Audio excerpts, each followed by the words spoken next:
வரக்கூடிய டிசம்பர் 8ஆம் தேதி திங்கக்கிழமை கார்த்திகை மாதத்தில் வரக்கூடிய சோமவார சங்கடகர சதுர்த்தி. ஒவ்வொரு மாதமும் பௌர்ணமியில இருந்து 4வது நாள் வரக்கூடிய நாளை தான் கிருஷ்ணபக்ஷ சங்கடகர சதுர்த்தி அப்படின்னு சொல்லுவாங்க.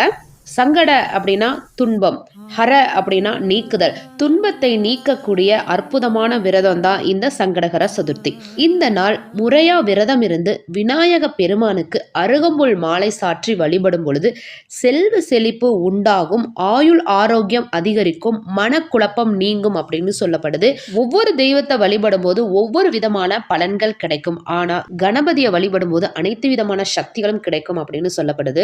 பொதுவாகவே கார்த்திகை மாதம் வரக்கூடிய திங்கட்கிழமைகள்ல சிவபெருமானுக்கு சங்காபிஷேகம் பண்ணுவாங்க, சோமவார விரதம் இருப்பாங்க. அதே நாள்ல விநாயக பெருமானுக்கு சோமவார சங்கடகர சதுர்த்தி வர்றது அதீத சிறப்புடையதுங்க.